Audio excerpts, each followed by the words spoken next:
Elena? You're pregnant? Yes, and it is yours. Vanessa Hale grabbed the wine glass off the table and laughed.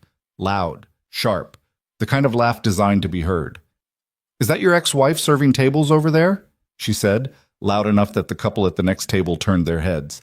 "My God, Damian, how far she's fallen!" Damian Cross said nothing. He couldn't. Because across the restaurant, Claire Bennett had just looked up. Their eyes locked for exactly 2 seconds. And what he saw in her face wasn't embarrassment. It was exhaustion, the deep, hollow kind that comes from carrying something too heavy, alone, for far too long. And that's when he noticed her stomach. If this story hits you in a place you didn't expect, drop a like, leave a comment with the city you're watching from. I want to see how far this story travels. Now let's get into it. The reservation had been Vanessa's idea. Aurelius, the kind of restaurant that didn't put prices on the menu because if you had to ask, you already didn't belong there. Dress code enforced. Reservations booked 6 weeks out. The sort of place that made a certain kind of person feel like they had finally arrived somewhere important. Damian Cross had been to Aurelius twice before and found it exhausting both times. The chairs were too stiff. The portions were the size of a business card. The lighting made everyone look like they were auditioning for something, but Vanessa loved it, and Damian had learned, over 11 months of dating her, that keeping the peace was sometimes easier than explaining why he didn't care about Michelin stars or wine pairings, or whether the tablecloth was Egyptian cotton. So he wore the dark navy suit she had picked out. He made small talk in the car. He held the door open when they arrived. He was doing everything right. That was the thing about Damian Cross. He was very, very good at doing everything right on the outside. Eat. The restaurant was full that Thursday evening, corporate dinners at the big round tables near the windows, a birthday party in the private alcove in the back, the kind with expensive balloon arrangements and a cake that cost more than most people's car payments, couples leaning toward each other across candlelight, performing romance for each other and for anyone watching. Damian and Vanessa were seated near the center of the room. Vanessa's preference. She liked to see and be seen. She was wearing a black dress that she had mentioned 3 separate times, cost more than his first car, which he suspected was meant to make him feel something, though he was never entirely sure what. The menus arrived. The sommelier appeared. Vanessa began talking about a property she had toured that afternoon. Something about 12-foot ceilings and a chef's kitchen and a neighborhood that was finally becoming what it was always supposed to be, which Damian understood to mean expensive people were moving in and everyone else was moving out. He nodded at the right intervals. He asked the right questions. He reached across the table and touched her hand exactly once, which seemed to satisfy her. This was the architecture of their relationship. Polished surfaces, correct gestures, a kind of companionship that looked from the outside like happiness. Damian was good at architecture. He'd spent the last 8 years building things that looked exactly like what people expected them to look like. He was 39 years old, and he had mastered the performance of his own life. He saw her when he was reaching for his water glass, just a flicker of motion in his peripheral vision. A server moving between tables, navigating the room with the careful, practiced efficiency of someone who had learned to be invisible. He wouldn't have looked twice, wouldn't have registered her at all, except something made him look up, and the world went very, very quiet. Claire. She was wearing the restaurant's standard uniform, black slacks, white button-down, small black apron tied at the waist. Her dark hair was pulled back in a way that looked less like a style choice and more like something done quickly in a break room mirror. She was carrying a tray with 2 dessert plates, moving toward the far corner of the room, her eyes tracking the floor, the tables, the path ahead, anywhere but toward him. She hadn't seen him yet. Damian's hand stayed frozen above the water glass. His brain, which was usually good at processing information and producing appropriate responses, did absolutely nothing for several seconds. He just looked. Catalog details he had no business cataloging. The slight adjustment in the way she walked, the way she steadied the tray with her left hand, the curve of her... Damian. Vanessa's voice clipped. He looked back at her. She was watching him with that expression she had, the one that wasn't quite anger yet, but was already measuring the distance to it. "Sorry," he said. "What were you saying?" Her eyes flicked across the room, following the line of his attention with the radar of someone who had learned to watch for exactly this kind of thing. Then she went very still. Then she smiled. That smile. Damian had seen it before. It wasn't warm. It was the smile of someone who had just been handed a weapon they hadn't expected and were already deciding how to use it. "Is that your ex-wife serving tables over there?" She didn't lower her voice. She didn't try to. The couple at the next table looked up. One of them, a woman in her 60s with silver hair and good earrings, caught Damian's eye for just a moment before looking politely away. Vanessa. "My God, Damian." Vanessa reached for her wine, still smiling. "How far she's fallen." Across the room, Claire's shoulders tightened. Slightly, barely. But Damian saw it. She had heard. Of course she had heard. The restaurant had the specific acoustics of spaces designed to feel intimate, which meant sound traveled farther than it should. Claire didn't look up. She set the dessert plates down at the corner table, said something brief to the guests there, something professional, something that came with a polite smile Damian didn't recognize, and turned back toward the kitchen. That was when the candle on the table nearest to her caught the light just right, and the angle shifted, and Damian saw. He saw her profile. The slight, unmistakable curve of her stomach beneath the white button-down. The world didn't just go quiet this time. It stopped. Damian Cross was not a man who panicked. He had built a commercial real estate firm from $40,000 and a credit card with a $4,000 limit. He had closed deals in rooms full of men twice his age who were trying to bury him. He had survived a divorce that had cost him more than money, that had taken pieces of him he wasn't sure he would ever locate again. He did not panic, but sitting in that chair, in that restaurant, watching Claire Bennett disappear through the kitchen door with her hand briefly, unconsciously pressed to the side of her stomach, Damian felt something crack open in his chest that he had no language for. 8 months. It had been 8 months since the divorce was finalized, since Claire had signed the papers and walked out of the mediator's office without looking back, without asking for more than what was legally hers, without making it dramatic or prolonged or ugly in the way he had half expected it to be. She had been quiet about the whole thing, dignified in a way that had bothered him more than a fight would have. He had told himself she was fine, she had moved on. Claire was resilient. He knew that better than almost anyone, because he had watched her survive things that would have broken most people, and then watched her stand up and keep moving without complaint. He had used that knowledge to make himself feel better about how everything ended. 8 months, and she was here. Waiting tables. In a restaurant where he was having dinner with the woman he was dating, with a stomach that told a story he wasn't ready to hear.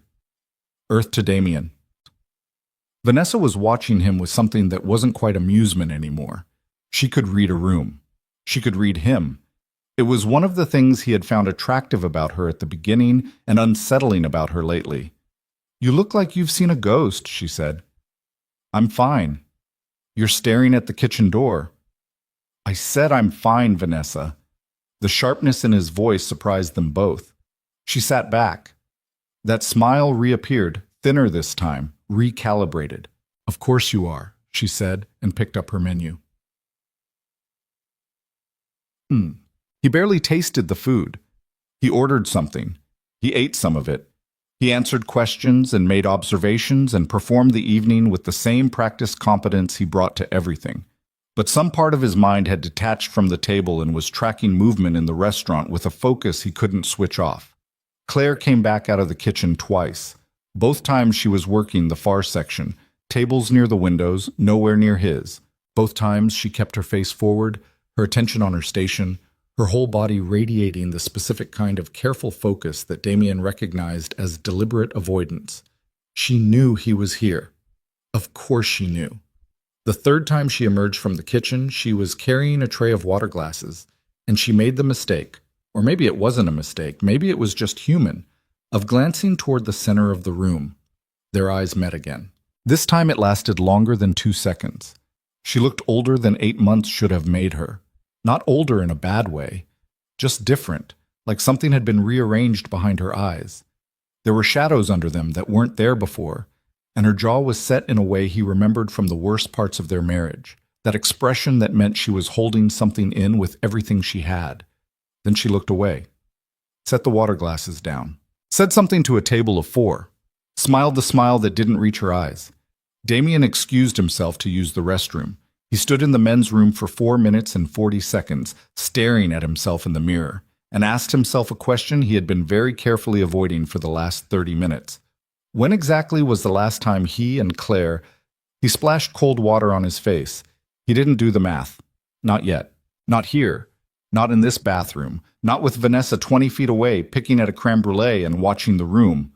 But the question sat in his chest like a stone. They left at 9:45.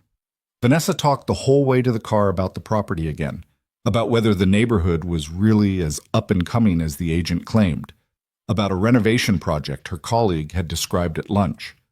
She was recalibrating. Damian could hear it in the pace of her words, the way she was filling space, steering the evening back toward normal with the conversational skills she was genuinely very good at. He answered her. He carried his half of the exchange. He opened the car door. He drove her home. He said goodnight on her front steps in a way that was warm enough to be acceptable and brief enough to be noticed, and he watched the small tightening around her eyes that told him she had noticed, and he got back in his car. And he sat in the dark for a long time. He thought about Claire's face when their eyes met. Not the humiliation he might have expected to see there. No tears, no anger, nothing that asked anything of him. Just that exhausted, contained steadiness that had always been both her greatest strength and, if he was being honest with himself for the first time in a long while, one of the things he had taken for granted most during their marriage. She wasn't going to come to him, whatever was happening, whatever that curved stomach meant, whatever story the last 8 months contained, Claire Bennett was not going to walk across that restaurant and put it in his hands. She never had. That was the thing. Through all of it, through the long silences and the canceled dinners and the nights he chose the office over her, through the slow erosion of something that used to be real, she had never come to him. She had waited and waited, and eventually stopped waiting in a way so quiet he hadn't fully understood it was happening until the papers were already drawn up. He had told himself, back then, that made it her fault. Sitting in the dark outside Vanessa's apartment, he was no longer sure that story held together the way it used to. He drove back to Aurelius at 10:15. He wasn't planning to. He told himself he was driving, just driving, clearing his head. But his hands knew where he was going before his brain agreed to it, and 20 minutes later he was parked across the street from the restaurant, engine off, watching the light in the windows. The dinner service was winding down. He could see staff moving inside, the specific, efficient bustle of a restaurant preparing to close. Bussers, runners, the host gathering menus. He didn't know what he was going to say. He didn't know if she would speak to him. He didn't even know for certain what he thought he knew. But the stone in his chest had gotten heavier during the drive, and some things, Damian had learned this the hard way, over a career built on the willingness to sit with difficult information. Some things don't get lighter from being left alone. The side door opened at 10:47. Claire came out in a jacket now, her work apron gone, her hair still pulled back. She had a bag on one shoulder and her keys in her hand, and she was moving toward the parking structure on the next block with her head down against the cold. Damian got out of the car. "Claire?"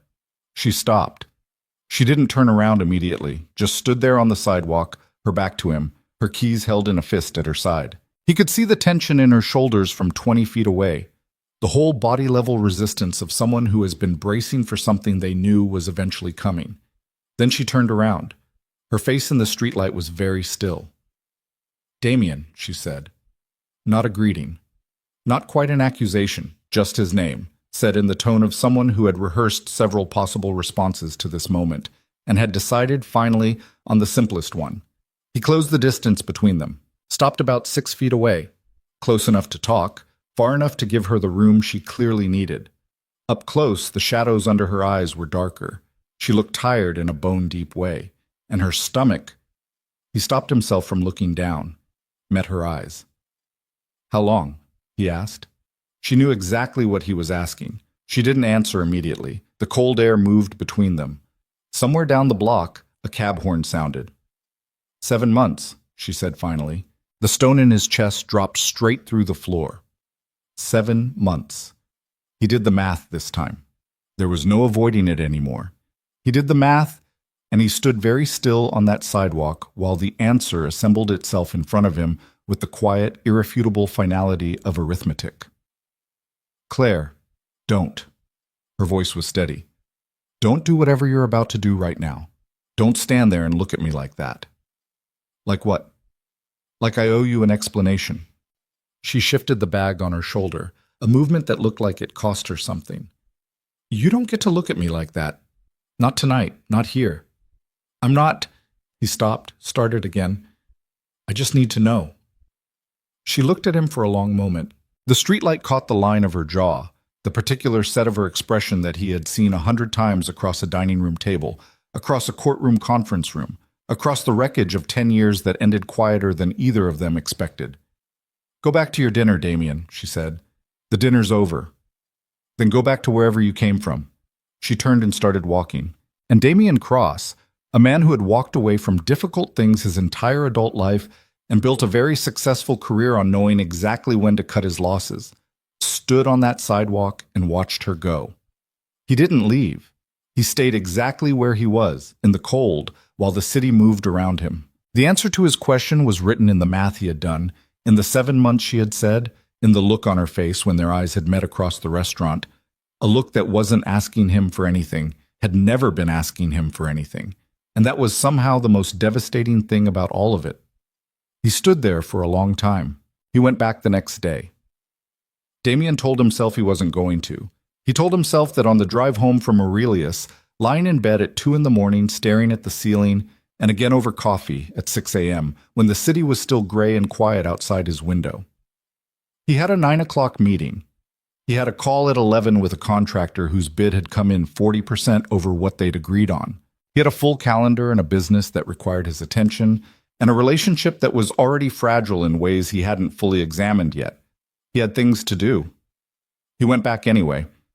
He walked into Aurelius at 4:15 in the afternoon during the dead hour between lunch service and dinner prep, when the restaurant was half lit and smelled like cleaning solution, and someone in the kitchen was running a mixer. The host at the door, a young guy with a vest and a practiced smile, looked at him with the polite confusion of someone who understood that the restaurant was closed, but also understood that the man standing in front of him probably had a very high credit limit. I'm looking for one of your servers, Damian said. Claire Bennett.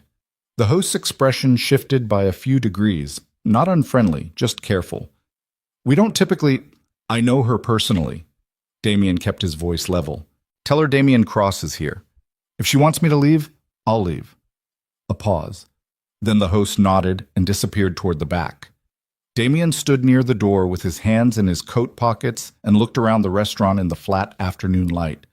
It looked different without the candles and the crowd and the performance of it. Smaller. The chairs were up on most of the tables. Someone had left a coffee cup on the bar.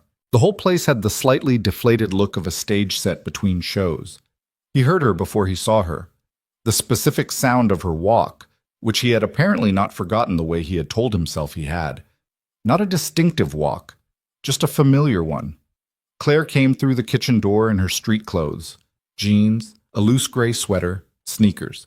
Her hair was down. She looked, without the uniform and the professional composure of the night before, like someone who was very tired and not particularly interested in pretending otherwise. She stopped about 10 feet away and crossed her arms.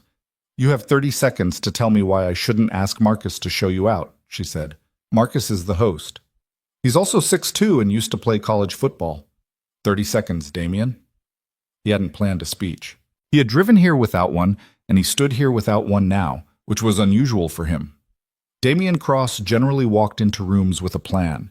It was one of the first things people said about him in business, that he was always 3 moves ahead, always prepared, always controlled. He was none of those things right now. I just need to talk to you, he said. That's not a reason. That's a preference. Claire, don't. She said it the same way she had the night before. That flat, preemptive stop, like a hand on a door. Don't come in here and say my name like that and expect me to... What, exactly? Feel sorry for you? Help you process this? Because I have been processing this for 7 months by myself, and I am working a double shift tonight, and my feet already hurt, so whatever you came here to say, Say it. The bluntness of it landed somewhere near his sternum. This was the version of Claire he had seen rarely during their marriage and frequently during the divorce.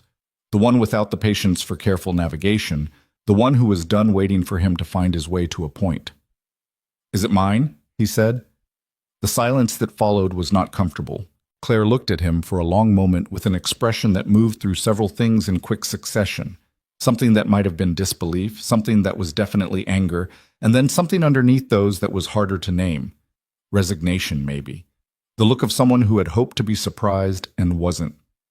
"Yes," she said. Just the one word. No embellishment. No apology for the plainness of it. Something happened to Damian's breathing. He was aware of it. The specific, involuntary disruption of a body reacting to information faster than the mind can process it.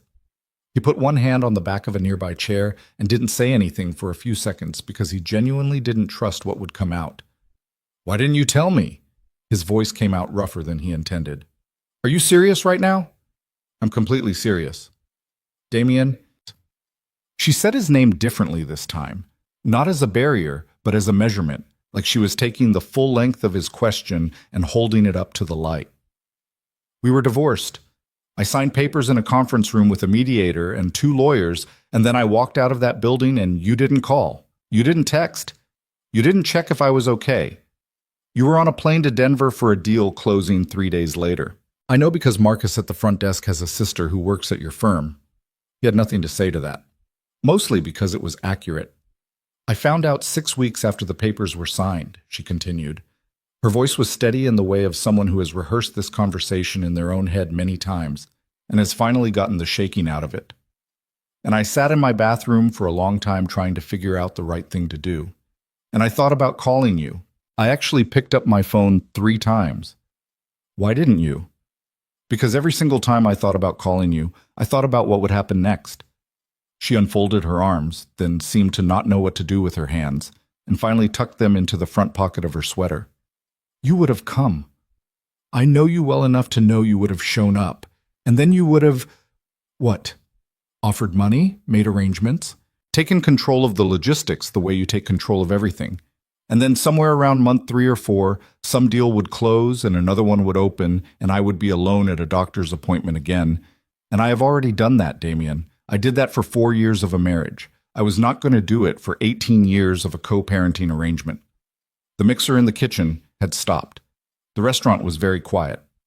"That's not fair," he said. "Maybe not." She met his eyes without flinching. "But it's true. And you know it's true. Which is why you're standing there and not arguing with me." He was standing there and not arguing with her. "You should have told me," he said, because he had to say something, because some part of him needed the ground to be level for just a second. "Probably," she said. "And you should have been a different kind of husband. We can play that game all night if you want, but I have to be back on the floor in 40 minutes and I haven't eaten lunch." She turned to go. "Claire." He didn't know what he meant to say after her name. He said it anyway. "Please." She stopped, didn't turn around right away, just stood there with her hand resting on the back of a chair, and in the flat afternoon light he could see the slight rise and fall of her shoulders, the specific rhythm of someone breathing through something they'd rather not be breathing through. When she turned back, her expression had changed, not softer exactly, more tired. The anger had burned down to something lower and steadier, something more honest. "What do you want, Damian?" she asked. Not unkindly, just plainly. "Tell me what you actually want from this conversation." He didn't have a good answer ready. He had spent 20 years in business knowing exactly what he wanted from every conversation before it started. And he stood here now in a half-lit restaurant with a woman carrying his child, and he had absolutely nothing prepared. "I want to know you're okay," he said finally. "And I want—" He stopped, started again. "I want to be in this. Whatever this is. I want to be in it." Claire looked at him for a long time. "You should think about what that means before you say it," she said quietly. "Because I have heard that sentence from you before. I have heard variations of it for 10 years, and the sentence was never the problem. The follow-through was." She went back through the kitchen door. He stood in the empty dining room for a minute, maybe 2, surrounded by upturned chairs and the smell of cleaning solution and the specific weight of everything she had not said but meant. Then he let himself out. The cold air outside hit him like a correction. He sat in his car for a long time before he drove away. He called his lawyer the next morning, not to start anything, just to ask a question about rights and obligations and what the legal landscape looked like in a situation that he described in careful, neutral language that his lawyer, who had been around long enough to hear everything, translated correctly and without commentary. The call lasted 20 minutes. He sat with the information afterward and didn't like most of it, not because it was unfavorable to him, but because reducing it to legal language, visitation, financial support, documentation, made the whole thing feel like a contract negotiation, and that was exactly what Claire had predicted he would do. He didn't call his lawyer again. Instead, he called his business partner, Ray Okafor, who had known him since the early days when the firm was 2 people in a shared office space above a dry cleaner on West 44th Street, and who had the specific quality of being someone Damian could say things to without them coming back at him differently later. They had lunch at a diner on Tuesday, the kind of place with laminated menus and coffee that came in actual ceramic mugs, which was Ray's preference and always had been. Ray was 51 years old, had been married to the same woman for 23 years, had 3 daughters and strong opinions about most things, and he listened to the whole story without interrupting, which was unusual for him. When Damian finished, Ray picked up his coffee mug and held it in both hands and looked at the table for a moment. "So, what are you going to do?" he said. "I don't know yet." "Yes, you do." Ray looked up. "You already know.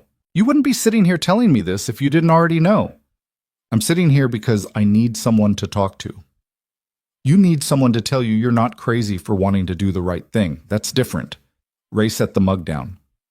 "The question is whether you're going to actually do it, or whether you're going to manage it from a distance the way you manage everything else." Damian looked at him. "You sound like her." "Good. She sounds smarter than you." Ray leaned back. "Look, I've known you a long time. You're genuinely excellent at building things. Companies, deals, plans, systems. You are one of the best I have ever seen at that. But you are not—" He paused, choosing the word. "You are not great at the parts that don't have a structure. The parts that are just messy and slow and don't come with a timeline or a metric for success. That's a generous way to put it. I'm being generous because we're friends and I'm on my 2nd cup of coffee. The less generous version is that you spent 4 years married to a woman who needed you to show up for her and you showed up for your job instead. And now you want to show up for a kid who isn't here yet and you're asking me if that's possible." Ray picked up his fork. "I think it is. I genuinely do. But I also think you need to understand that there is a difference between deciding to be a father and actually being one. And Claire has already clocked that difference. She has been clocking it for years. So if you're going in, you need to actually go in, not on your timeline, on the baby's timeline, which means right now, that's her timeline." Damian looked out the diner window at the street. A woman was pushing a stroller against the wind, the baby bundled in something red, the woman's hair blown sideways and her face turned away from the cold. "I don't know how to do this," he said. "No kidding," Ray said. "Nobody does. That's not actually the obstacle. The obstacle is whether you're going to stay in the room when it's hard." Damian didn't answer. Ray picked up the menu to look at dessert. He went back to Aurelius on Friday.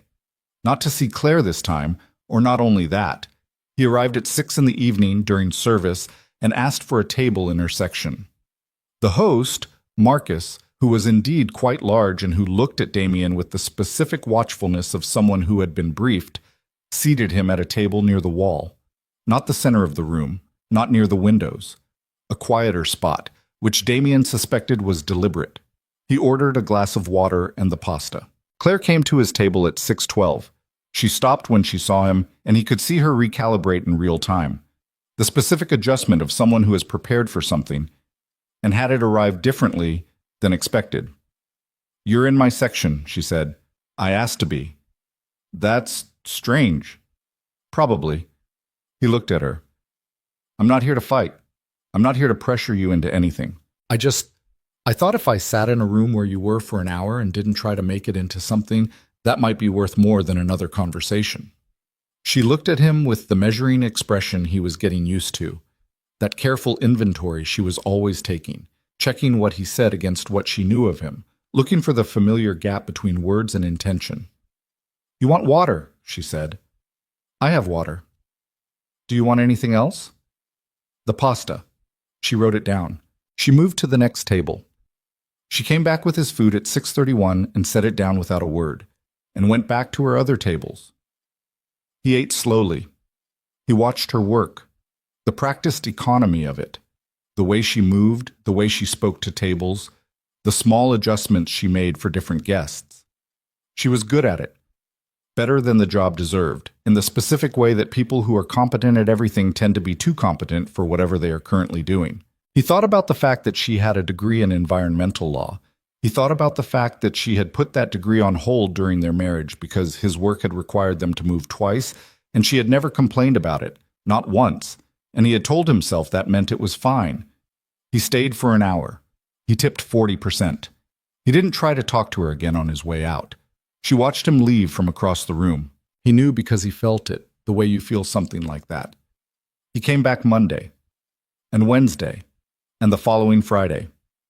Each time he sat in her section, each time he ordered something, ate it, left a tip that was quietly significant without being performative, and did not try to have a conversation beyond what she offered. On the third visit, she said, without looking up from her notepad, "You're going to have to try something other than the pasta eventually." On the fourth visit, she refilled his water without being asked and let her hand rest on the table for half a second longer than necessary before she moved on. He understood these as what they were. Not forgiveness, not openness, not even warmth, exactly. Just the slow, grudging adjustment of someone recalibrating their expectations against new evidence. Claire had always been empirical that way. She didn't work on declarations. She worked on data. He was providing data. The conversation he had been building toward happened on a Tuesday night in late November, 3 weeks after he first walked back into that restaurant. The dinner service had ended. Most of the staff had gone. Claire came out of the kitchen with her jacket already on and her bag over her shoulder, and she stopped when she saw him sitting at the bar with a coffee that had gone cold an hour ago. She looked at the coffee. She looked at him. She sat down on the stool 2 seats away and said, "You've been here for 2 hours. The bartender kept me company for most of it." She looked at the bartender, a heavy-set guy named Phil, who had clearly decided that whatever was happening between these two people was not his business. And Phil immediately found something to do at the far end of the bar. Claire pulled her jacket tighter. She was at the stage of pregnancy where the jacket no longer closed all the way in front, and she had stopped trying to make it, which he noticed and did not comment on. "Damian," she said, "what do you want?" "I want to come to the next appointment." He had been planning how to say this for 3 days and had decided that simple was probably better than prepared. "Whichever one is next. I want to be there." She looked at her hands on the bar top. "I had one last week," she said. "Everything is fine. She stopped. "Everything is fine." He. The word landed quietly between them, and Damian sat very still with it for a moment, feeling it settle into some previously empty space in his chest. "A boy," he said. She looked up. Something moved across her face. Not quite regret for letting it slip, not quite relief. Something in between. "Yes," she said. He didn't say anything for a moment. He looked down at his cold coffee and thought about being 7 years old and watching his own father pack a single duffel bag on a Saturday morning while his mother sat at the kitchen table and stared at the wall. He thought about how long he had carried that specific picture around. Not consciously, not in a way he talked about, just as a kind of weather that moved through him at odd intervals. "I have a good OB," Claire said after a moment. "She's thorough. She doesn't like it when people ask questions that she thinks are really just about control, so—" A small, involuntary, almost smile that she pulled back quickly. "Just a warning." Noted. "And it's a long appointment. Lots of waiting." "I can wait." She looked at him. The almost smile was gone, and she was back to the inventory, the careful measurement, the checking of claims against the record. But something in the quality of the look had changed. Not dramatically, not in a way that meant things were different now, just slightly. The way light changes in a room when someone cracks a window. You wouldn't call it warm, but you'd notice it. Thursday at 2, she said, Women's Health Associates on 5th. Don't be late, and don't bring coffee because the waiting room is small and the smell makes me nauseous. She got up from the stool and picked up her bag. Claire, he said. She paused but didn't turn around. I'm sorry. He said it plainly, without embellishment, because anything more constructed than that would sound like he was trying to land it correctly rather than meaning it. For a lot of it, I know that's not a sentence that fixes anything, but I wanted to say it. She was quiet for a beat. It's a start, she said, and then she walked out. He was at Women's Health Associates at 1:50 on Thursday. He found a parking spot 4 blocks away and walked, because the alternative was circling the block and being late. He stood outside the building for 2 minutes because going in early felt presumptuous, and he wasn't sure of the protocol for any of this. Claire arrived at 1:58. She saw him standing outside and stopped for half a second, and he could see that she had half expected him not to come, or to come with caveats, or to call and reschedule for a reason that sounded reasonable and was actually just the familiar machinery of his old pattern. He was just standing there, in the cold, on time. She walked past him toward the door and said, "You'll need to sign in as a guest." He followed her in. The waiting room was, as advertised, small. A row of chairs along the wall, a low table with magazines no one had touched recently, a television in the corner playing something with the sound off. 3 other women waiting, none of them paying attention to him. He signed in at the desk. He sat down in the chair next to Claire, leaving 1 seat of distance because that felt right. She pulled out her phone. He looked at the silent television. "His name," he said. "Have you—" "I haven't decided," she said, not looking up from her phone. "I have 3 options. None of them are family names from your side, so don't." "I wasn't going to." "You were absolutely about to suggest your grandfather's name." He had been. His grandfather's name was Harold, which was not a name for a child born in the present decade, and he had been approximately 3 seconds from suggesting it anyway. He closed his mouth. Something happened in the room that wasn't quite comfort, and wasn't quite ease, but was adjacent to both. The specific quality of 2 people who know each other well enough to be ridiculous together without it. Meaning everything is fine. They had always had that. Even at the worst of it, they had occasionally had that. "Edgar," she said suddenly. "No. I know. I just wanted to say it out loud and hear someone react." She finally put her phone down. "It's between James and Noah. James is good." "I know James is good. That's why it's on the list." She paused. "He kicks a lot at night. Very opinionated for someone without a name." Damian looked at her profile, the tiredness, the set of her jaw, the hand that rested on the side of her stomach with the unconscious proprietary tenderness of someone who had been doing this alone for months and had adapted to the weight of it. He had missed all of this. Every appointment before this one, every kick at midnight, every morning of it, all of it had happened without him, in the space his absence had made room for. The waiting room called her name. She stood up and looked at him. He stood up too, and she didn't tell him to sit back down. They went in together. He drove her home after. She didn't ask him to, but her car was in the shop, something she mentioned in the waiting room when the doctor asked if she had been managing her stress levels, and she had laughed a specific kind of laugh that meant something had gone sideways recently. And when they came out of the building, he simply said, "I'll take you." And she looked at him for a moment and then said, "Okay." The drive was mostly quiet. She directed him with brief instructions, and he followed them without trying to fill the silence with conversation. The city moved outside the windows. The usual cold November afternoon of it, people moving fast with their shoulders up against the wind. She lived in an apartment building in a neighborhood that was decent, but not what she deserved, and he recognized the neighborhood and felt the familiar flicker of guilt that he was beginning to understand was appropriate and not something to be managed away. He pulled up in front of the building and put the car in park. "Thank you," she said, straightforward, no additional weight on it. "Can I ask something?" She had one hand on the door. She waited. Is that where you want to be? Or is it pays the bills," she said. Not defensively, just factually.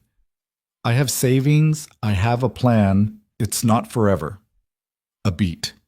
You're not allowed to fix this, Damian. That's not what being here means. He nodded. She got out of the car.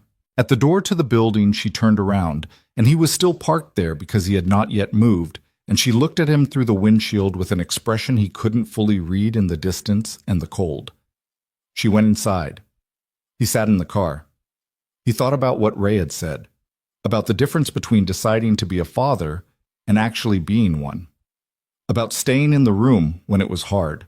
He thought about the small ultrasound picture the doctor had printed and handed to Claire, and that Claire had looked at for a long moment before handing him a copy without comment, as if the gesture cost her something and she had decided to spend it anyway.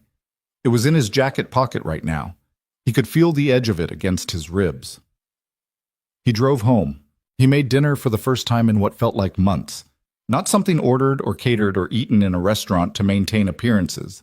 Just pasta from his own kitchen, badly seasoned, eaten standing at the counter because he hadn't set the table. He stood there and ate his mediocre pasta and looked at the ultrasound picture he had propped against the salt shaker and tried to understand the specific feeling moving through him, which was not happiness exactly, not relief, not readiness. It was closer to the way a person feels when they have been standing in a dark room for a long time and someone has opened a door.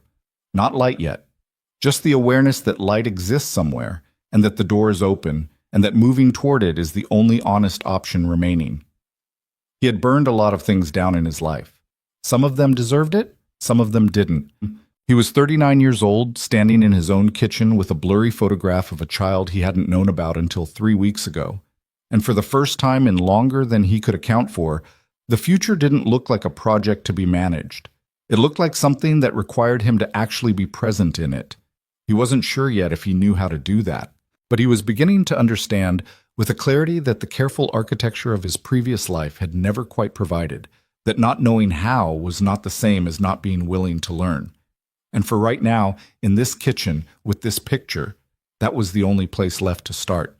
The conversation with Vanessa happened on a Saturday morning, which was the wrong time for it and also the only time that was left. Damian had been putting it off for 3 weeks, not consciously, or not entirely consciously. He had told himself he was waiting for the right moment, for the right framing, for some configuration of circumstances that would make the conversation less of what it clearly was going to be. But the right moment had not materialized, and Vanessa was not a woman who missed things. And by the time Saturday arrived, she had already been watching him with that recalibrated expression for long enough that the conversation had essentially started without him. She was in his kitchen when he came downstairs. She had her own key, something they had exchanged 3 months ago with the kind of casual significance that felt romantic at the time and felt now like an unfinished sentence. She had made coffee and was standing at the kitchen counter reading something on her phone, and she looked up when he came in and said, "Good morning," and the quality of the silence that followed was specific enough to confirm that they were already in it. "Good morning," he said. She set her phone down. "Sit down, Damian." He sat. She poured him coffee without asking and set it in front of him and remained standing on the other side of the counter, which was either instinct or strategy, and with Vanessa, he could never be entirely sure which. "Tell me what's been happening," she said. He had rehearsed versions of this. He had built and dismantled several different approaches during a run 3 days ago, while the cold air burned in his lungs and the city moved around him, and he tried to find some arrangement of words that was honest without being brutal. Nothing he had rehearsed came back to him now. "I've been seeing Claire," he said. Vanessa's expression didn't change. That was the thing about her. She had remarkable facial control, a professional asset, and a personal defense, and she deployed it the same way in both contexts. "Seeing her," she repeated. That's not what I mean. She's pregnant, Vanessa. The baby is mine." The silence this time was different. Something moved behind her eyes. A rapid internal processing that she kept off her face but couldn't keep entirely out of her stillness. The specific stillness of someone absorbing impact. "You know this," she said. "She told you." "Yes." "How long have you known?" 3 weeks. The number landed between them. He watched her do the arithmetic. 3 weeks of dinners and conversations and the particular quality of his distraction that she had clearly been cataloging and had attributed, until this moment, to work stress or the deal in Denver that had been dragging out or some other thing she had filed in the category of Damian's occasional retreats into himself. 3 weeks of knowing something this large and not telling her. I see, she said. Vanessa, how far along is she? 7 months. She picked up her coffee mug and held it the way Ray had held his at the diner, both hands, not drinking, just holding. It was, Damian thought, the universal gesture of people trying to keep their hands occupied while their minds were doing something difficult. So you have been, visiting her? At the restaurant? At the restaurant and at a doctor's appointment. She put the mug down carefully. Too carefully. The deliberateness of someone managing an impulse. You've been going to appointments with her, Vanessa said, for 3 weeks, while continuing to see me, and you didn't say anything. I know. That's not... Damian, that is not a small thing to omit. I know that too. She turned away from him and looked out the kitchen window at the narrow view of the street below. A parking lot, a patch of November sky. Nothing interesting. She stood there for a moment with her back to him, and he could see the deliberate quality of her composure holding, the specific effort it took. What do you want? She asked. Her voice was even, too even. From any of this, what are you actually asking for? This was the question people kept asking him, and he still did not have a clean answer. I want to be present for my son, he said. Whatever that looks like. I want to show up for this. He paused. I don't think I know what that means for us yet. For you and me. I wanted to be honest with you before I tried to figure that out. She turned back around. She looked at him for a long time, and this time she let him see it, whatever was happening behind her eyes. The anger that she had been keeping off her face, the hurt that she would not, he suspected, be particularly interested in admitting to, the specific calculating clarity of a woman who had built her entire life on knowing which rooms to walk into and which ones to walk out of. There's no figuring out what this means for us, she said. That's what you're not saying, but mean. You've already decided. You decided 3 weeks ago when you went back to that restaurant and didn't tell me. He didn't argue with that. She nodded once, a small, final nod, the kind that closes something. I'm going to need my key back, she said. Vanessa, I'm not doing this with tears and shouting, Damian. That's not who I am. I would just like my key, please. He got up and got the key from the hook by the door and brought it back to her and set it on the counter between them. She picked it up and put it in her jacket pocket and picked up her phone. For what it's worth, she said, moving toward the hallway, I don't think you're a bad person. I think you are a person who didn't know what he wanted until something forced him to figure it out. She paused at the kitchen door. I just wish it hadn't been my time that got spent on the figuring. She left without a scene, without a slammed door, without any of the theatrics that would have, in a different way, been easier to absorb. He stood in his kitchen and heard the front door close with a quiet, deliberate click, and the silence that followed was the specific silence of a space that has been vacated in a way that feels permanent. He drank his coffee alone. He thought about what she had said, about time, about his time and hers, and the difference between a person who knows what they want and a person who finds out by process of elimination. He thought she was probably right. He thought she had been a good partner in the ways that things look good from the outside, and he thought they had probably both known for longer than either of them acknowledged that the good from the outside was the majority of what they had. It still hurt. He wanted to be honest about that, at least inside his own head, in the privacy of his kitchen on a Saturday morning. He had cared about Vanessa. He had enjoyed who he was when things between them were uncomplicated, in the early months when they were just two functional people having a good time in a city full of bad times. Whatever they had been, it wasn't nothing. But he sat with the hurt for a while and then he let it settle, the way you let sediment settle in water until the thing underneath it was clear. He was going to be a father.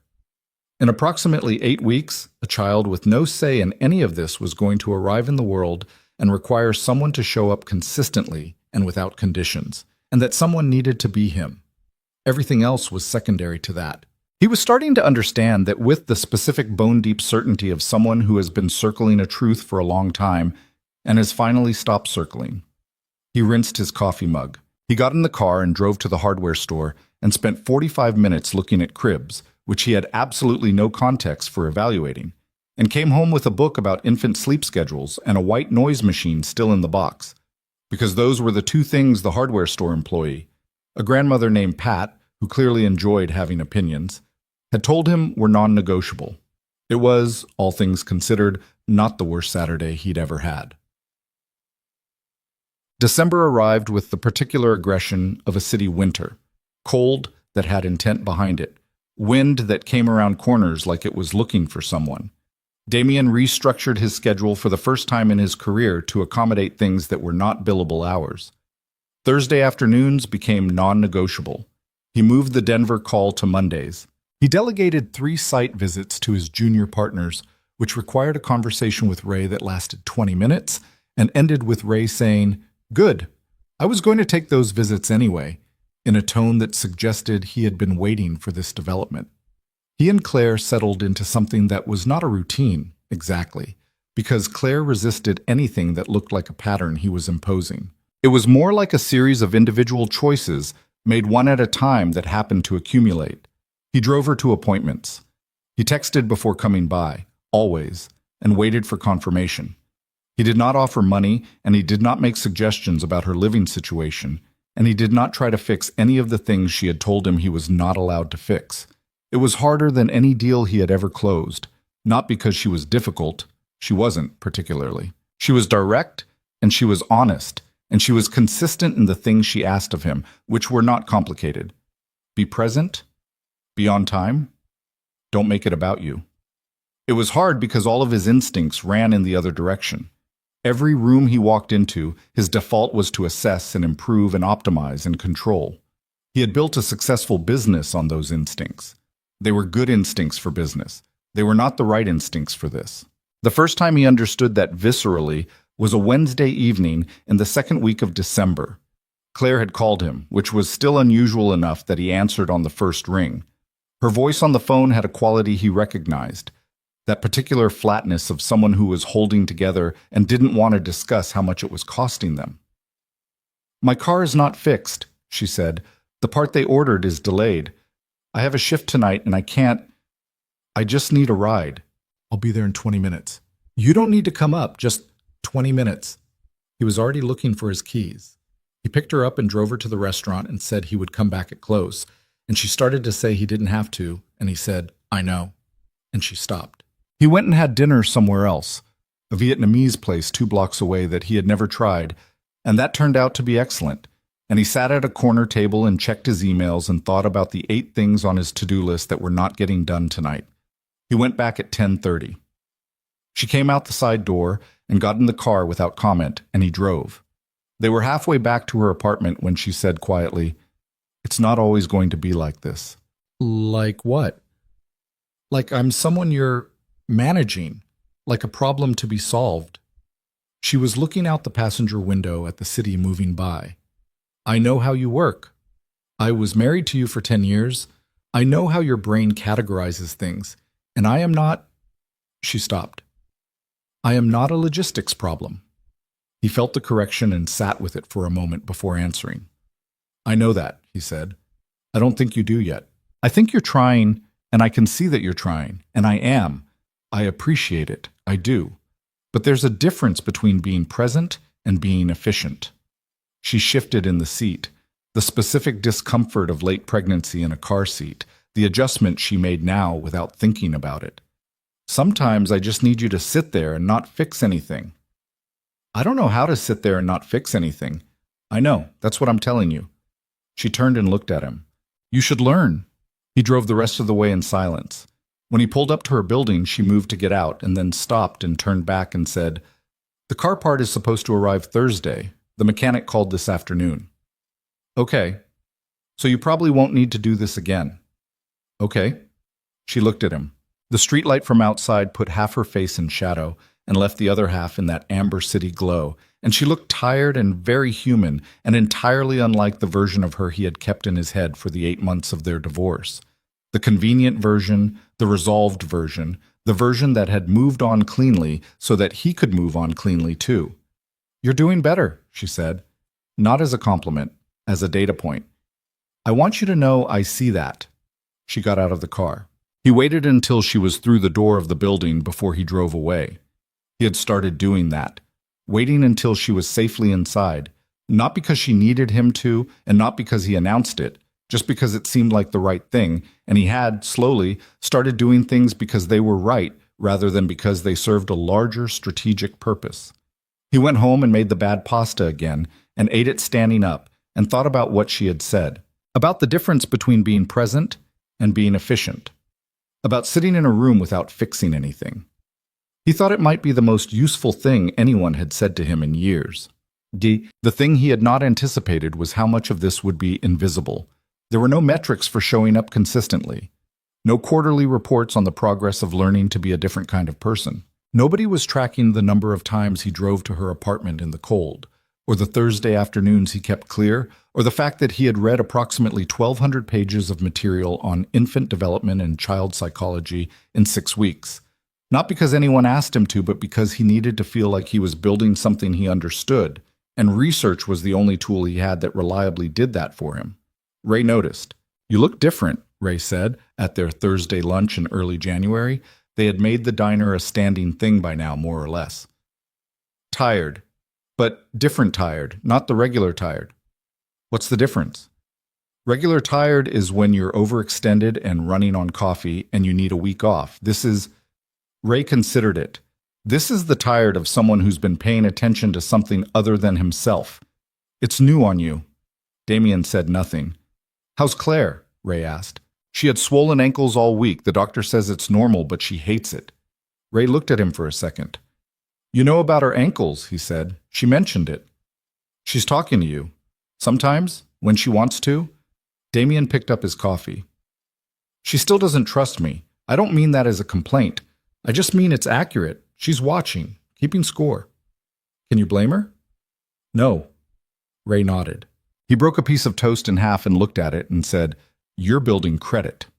"What?" "Credit. You spent 10 years in that marriage drawing down an account, and you didn't notice the balance dropping because you were making money fast enough that it didn't feel like it mattered. Now you're putting back in. Slowly. It doesn't show up fast. Credit never does." He put the toast down. "The question is whether you keep depositing even when you don't see the balance change." Damian thought about the drive to the restaurant, about the pasta, about the Thursday afternoons, about waiting in waiting rooms without asking questions the doctor thought were really about control. "I think I can," he said. "Then stop thinking about it," Ray said, "and just keep doing it." So, the nursery happened because of a Tuesday night conversation that he had not planned for and that Claire had clearly not planned to allow. He had driven her to what was supposed to be a quick errand, a baby supply store on the east side, the kind of overwhelming retail experience that seemed designed to make new parents feel simultaneously underprepared and over-targeted. Claire had a list on her phone. He followed her through the aisles with the vague usefulness of someone who was present but had no operational authority. She stopped in front of a display of cribs and looked at it with the expression of someone doing math in their head. Not store math, real math, the kind that factors in things that aren't on price tags. "The one on the left," he said. She looked at him. "Why?" "The hardware is recessed, easier to assemble without tools catching fabric, and the slat spacing is better." He had spent more time on crib research than he would admit to anyone. "The one on the right is more expensive, but the reviews are inconsistent." She looked back at the cribs. "I have the white noise machine," he said, "at my apartment, still in the box. I bought it 2 months ago." A pause. "I didn't know what else to do with it." Something happened on her face. Not a smile, just a small, involuntary relaxation of the carefully maintained neutral, like a muscle unclenching. "You bought a white noise machine 2 months ago," she said, "and a book about sleep schedules. I've read it twice. It has some genuinely alarming charts." She looked at him for a moment, then she looked back at the crib. Then she said slowly, as if she was weighing whether to say it, "My apartment doesn't have a separate room. It's a 1-bedroom. The crib is going to be very close to my bed." "I know." "You've never been to my apartment." "I've dropped you off 43 times. I can see the layout from the lobby." She was quiet. "I'm not suggesting anything," he said. "I'm not trying to manage this. I looked at the building because I couldn't stop myself, and I know it's a 1-bedroom, and I'm not going to pretend I didn't notice that, that's all." She looked at the crib on the left for a long time. "I'll get the left one," she said. He nodded. They went to the checkout. He did not offer to pay. She did not ask him to. But when they were loading the boxed crib into the back of his car, she said without looking at him, "The white noise machine would probably be useful." And then she went around to the passenger side and got in and adjusted the seat and did not say anything else about it. He understood this as the thing it was, a small deliberate opening the size of a window latch, held just far enough to let in air without making promises about what came next. He drove carefully. But January gave way to February, and the accumulation of small things continued in the patient, unglamorous way that actual change works, which looks nothing like it does in the imagined version. He learned the name of her doctor. He learned that she was allergic to the brand of prenatal vitamins her pharmacy defaulted to, and that the substitute was harder to find, and that she had been managing this logistical annoyance for 3 months before mentioning it in passing, at which point he located a supplier and arranged a standing delivery without telling her until it showed up. She called him about the delivery. "You can't just do that," she said. "You were running out of options. You can't just fix things without asking." "I know. I'm sorry." He meant it. "I should have asked. You want me to cancel it?" A pause. "No," she said, "but ask next time." "I will." She hung up. He had not entirely broken the pattern, and he had not pretended to. He was still, in his bones, a person who solved problems when he identified them. The work was in the pausing, the space between seeing a problem and moving on it, the space where he was supposed to check whether fixing was what was actually needed, or whether it was just what he was comfortable doing. He was getting marginally better at the pause. The bitterness between them had shifted in texture without disappearing. It was less like a wall now and more like weather. Present. Something to account for. Something that changed conditions without making movement impossible. She was not warm with him. She was not unguarded. But she was honest, consistently and without cruelty. And in her honesty, there was a kind of respect that he found himself valuing more than he had expected to. She told him things sometimes. Small things. A night she couldn't sleep. A coworker at the restaurant who had been needlessly unkind about her pregnancy. A call from her mother in Ohio that had lasted too long and ended badly. She told him the way you tell someone a thing because you need to say it out loud, and they are the person who is there, not because you are inviting them in. He understood the distinction and respected it, and did not push past it. He told her things too occasionally. A problem at work that was stubborn. A contractor who had been dishonest about a structural issue on a building in the Bronx. Small things, chosen carefully, offered without expectation. It was not friendship. It was not reconciliation. It was not anything with a clean name. It was two people learning, very slowly and with varying degrees of competence, how to build something functional from the wreckage of something that hadn't been. It required them both to hold their history without letting it govern every present moment. And some days that was easier than others, and neither of them pretended otherwise. On a Friday in mid-February, he arrived at her apartment for the first time. She had asked him to come, not dramatically, just a text that said the furniture from the store needed to be moved and the super wasn't available, and could he come by? He showed up with tools, and with the white noise machine, which he had kept in his car for 3 weeks, on the theory that patience was occasionally rewarded. The apartment was small and extremely orderly. Every available surface used with the precision of someone who had learned to live deliberately in a limited space. Books stacked with care. A plant on the windowsill that was genuinely thriving, which he found, for reasons he couldn't articulate, unexpectedly moving. Photographs on the wall of people he recognized, her sister's family, her college roommate, a hike somewhere with a view that looked like Wyoming. No photographs of their marriage. Of course not. He moved the dresser without complaining about the angle of the door frame. He assembled the crib in 40 minutes with the slightly aggressive focus of someone who had been reading about crib assembly for weeks, and was prepared to apply that knowledge whether or not the moment called for that level of intensity. Claire sat on the bed and watched him, occasionally eating crackers from a sleeve she had open on the nightstand.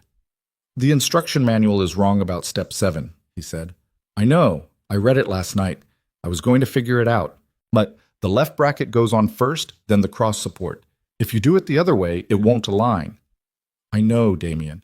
I know." She ate a cracker. "Keep going." He kept going. When the crib was assembled, she came and looked at it, standing beside him in the small space between the bed and the wall. and they both looked at the thing.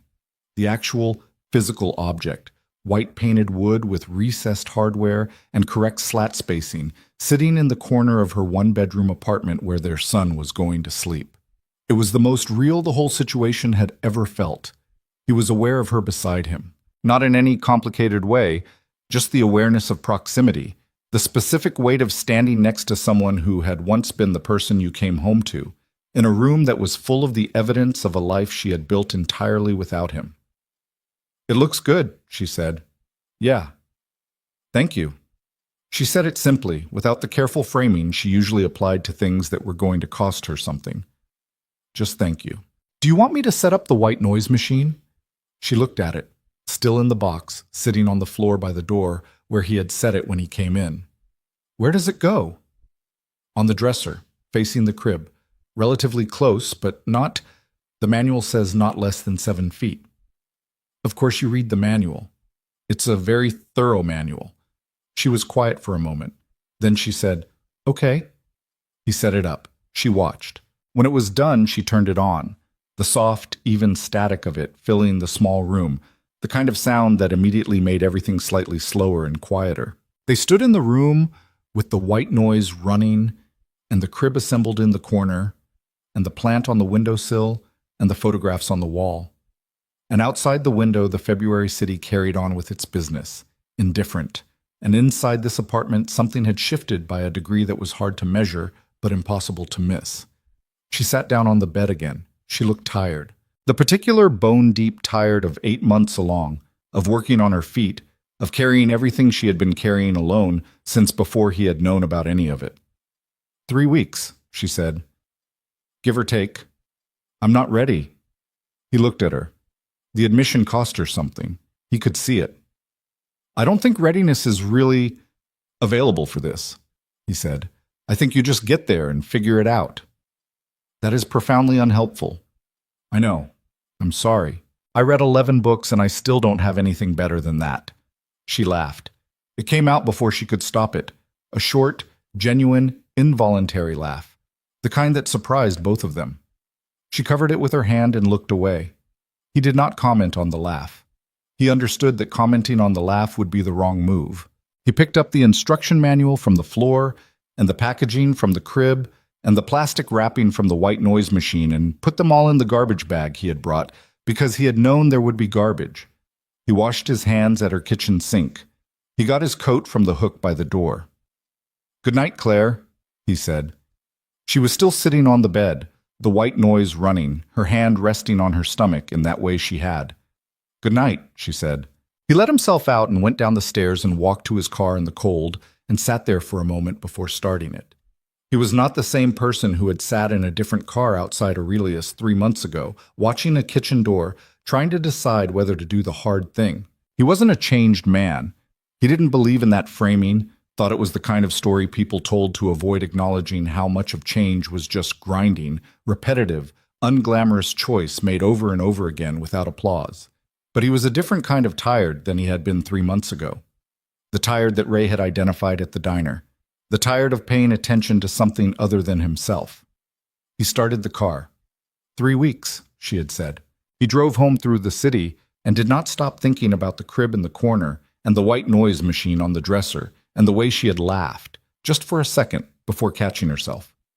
He had put together a crib in a one-bedroom apartment on a Friday night in February, and it was the most useful he had felt in years. The call came at 2:17 in the morning on a Tuesday in the last week of February. Damian was not asleep. He had been in bed for 2 hours, but sleep had not arrived, the way it sometimes didn't anymore. Not from stress exactly, not from the particular wired brain exhaustion of overwork that he knew well, but from something closer to vigilance. A low-level alertness that he had started carrying since the nursery visit, since the assembled crib and the white noise machine and the 3 weeks she had said, give or take, in a tone that made give or take sound like it might be sooner than later. His phone lit up on the nightstand. Claire. He answered before the second ring. Hey. Her voice was different, controlled in a way that meant she was working at it. I think it's time. He was already sitting up. How far apart? About 7 minutes, but they started strong.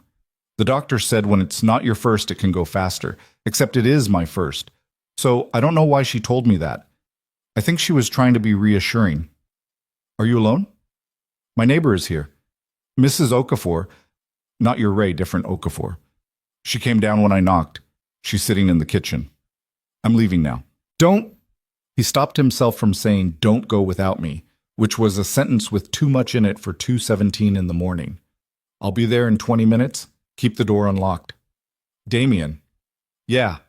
A pause. The kind of pause that contains more than the words around it. Drive carefully, she said. I'm not going anywhere fast. He was in his car in 4 minutes. He drove through the city, empty at this hour in the specific way of a city that never fully sleeps but does occasionally quiet down. The traffic lights cycling through their patterns for streets that held almost no one. The occasional cab. The delivery trucks that owned the early morning hours. He drove carefully because she had said to, and because arriving in one piece was the only useful thing he could contribute in the next 20 minutes. He thought about the books. All 12 of them. The alarming charts and the reassuring paragraphs and the sections on labor and support and what a partner is supposed to do, which came down, in most of them, to some variation of be there and don't make it about you. He had highlighted that line in 3 separate books without realizing he was doing it until he found himself reading the same sentence for the 3rd time with a yellow marker in his hand. He found parking on her block at 2:36. He took the stairs. Mrs. Okafor was a small woman in her 70s with silver-streaked hair and the particular competent calm of someone who had seen most of what life produces and was not easily rattled. She let him in and looked him up and down with the assessing expression of a woman who has been keeping an eye on a situation and has decided for now to extend provisional approval. She's in the bedroom, Mrs. Okafor said. Bags by the door. She packed it 2 weeks ago. She picked up her cardigan from the kitchen chair. You good? Yeah. You sure? Because you look like a man who is not sure. I'm sure, he said, and then because honesty seemed called for at 2:36 in the morning, I'm terrified, but I'm sure. Mrs. Okafor nodded, as if this was the correct answer. Good, she said. Terrified is honest. It's the ones who aren't terrified you have to worry about. She patted his arm once, brisk, not unkind, and let herself out. Claire was sitting on the edge of the bed in a sweatshirt and loose pants, her hospital bag visible just inside the closet door, her phone in her hand and her other hand pressed to the side of her stomach. She looked up when he came in. She looked scared. Not the controlled, composed version she showed the world, not the guarded version she had been showing him for the past 3 months. Just scared and tired and very human in a way that made his chest tighten in a different way than usual. Hey, he said. Hey. She exhaled. Okay, I need you to... Can you just... She stopped, reformulating. Don't be efficient right now, okay? Just... I know. He crossed the room and sat on the edge of the bed beside her. Not too close, not at a useful distance. Just there. I know. She breathed through the next contraction without speaking. He watched her do it. The particular focused inwardness of it, the way she found some internal thing to hold on to and held it until the wave passed. When it did, she let out a slow breath and her shoulders dropped by 1/2 inch. Okay, she said, let's go. He picked up the bag.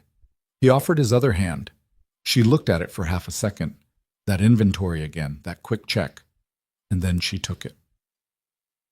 St. Elias Medical Center at 3 in the morning had the specific quality of a place that exists in a different dimension from the rest of the city, bright where everything else was dark, busy where everything else was quiet, full of purposeful motion and the particular urgency of a building where things are always beginning and ending simultaneously.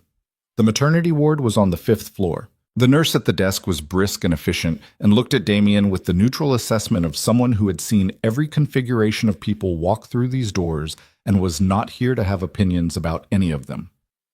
Partner? She asked. He looked at Claire. Claire looked at the desk.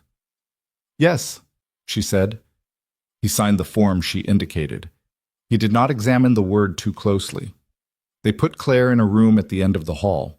It was not a large room.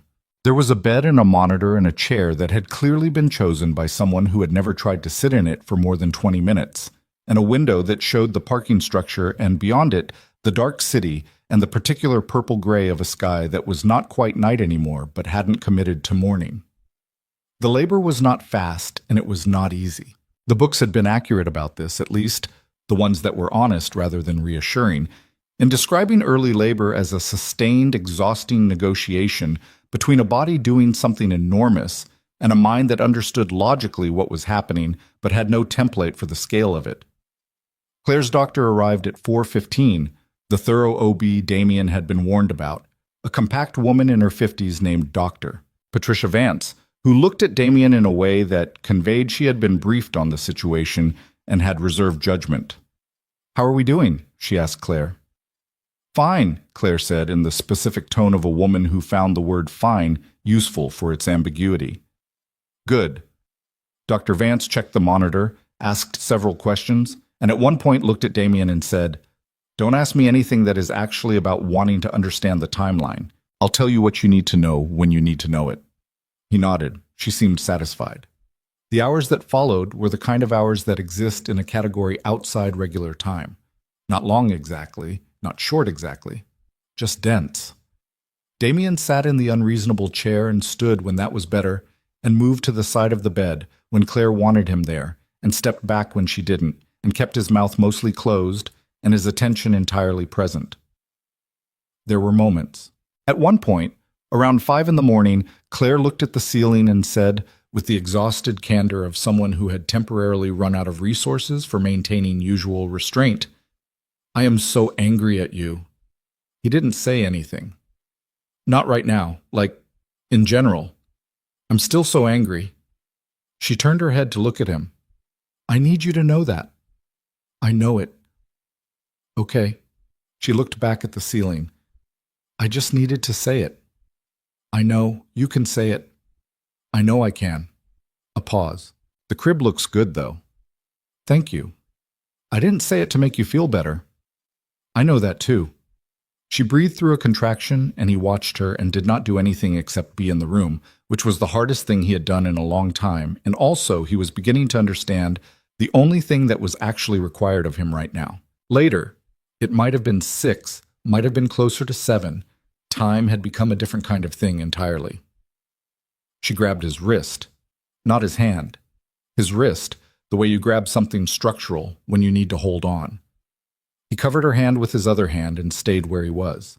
She didn't say anything, and he didn't say anything, and outside the window the sky had started doing what February skies eventually do, which is trade the purple-gray for a pale, non-committal light that is technically morning whether anyone is ready for it or not.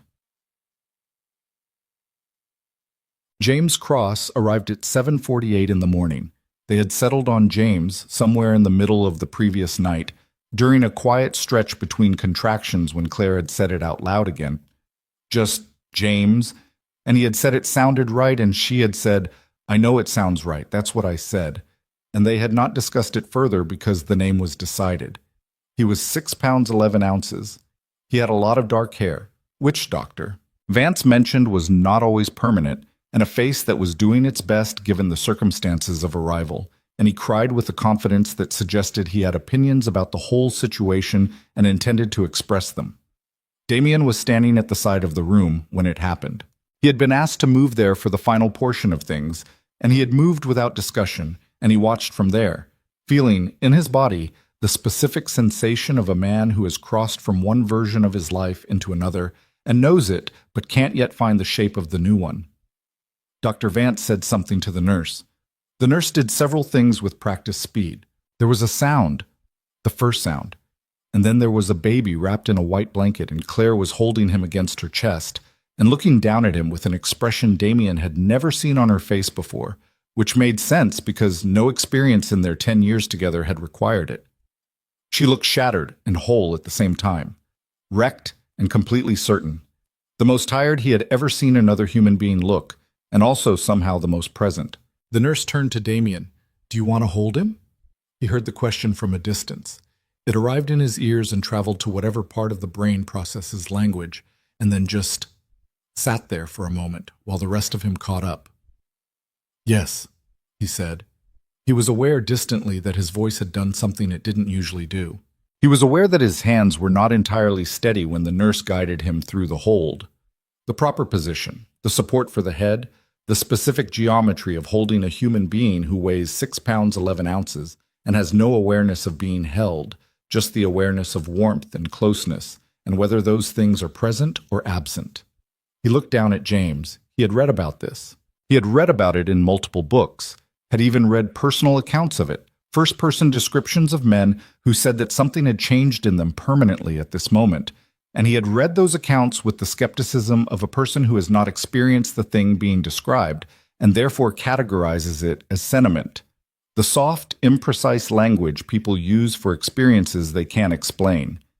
He understood now why the language was imprecise, because the thing that happened when he looked at James, at his son, at this 6 pound 11 ounce specific person with dark hair, and a face that was still finding its arrangement, was not a feeling he had words for. Not in the sense of lacking vocabulary. In the sense that the vocabulary existed, but the words were insufficient, the way a map is insufficient for the actual terrain. He thought, involuntarily, and with a clarity that bypassed his usually reliable filtering system, of his father packing the duffel bag on a Saturday morning, the kitchen table, his mother at the wall. He thought of every version of that morning that he had carried forward into his adult life and built carefully around, the decisions that were about not wanting to need anyone, the decisions that were about keeping moving so that nothing could catch up. He thought about 8 months of a divorce during which he had told himself everything was resolved. He thought about Claire at a counter in her bathroom, holding a positive test, alone. He thought about 43 drives back to her apartment building, the light in her window, the door that closed before he drove away. He looked at James and understood, without any useful separation between the knowing and the feeling, that he had been a person who left. He had left in every way a person can leave, physically, emotionally, by degree, by omission, by the sustained choice of other priorities. He had left his marriage the way you leave a building slowly, room by room, and told himself it wasn't leaving because he still had a key. He was not going to leave this. He didn't say it out loud. He wasn't performing anything for anyone. It was not a declaration. It was more like something settling into a load-bearing position, quiet, structural, the kind of thing that doesn't announce itself because it doesn't need to. He became aware that his eyes were wet. He didn't try to address this. Across the room, from the bed, Claire was watching him. She had the particular stillness of someone who is allowing themselves to observe something without deciding yet what it means. Her hair was damp against the pillow.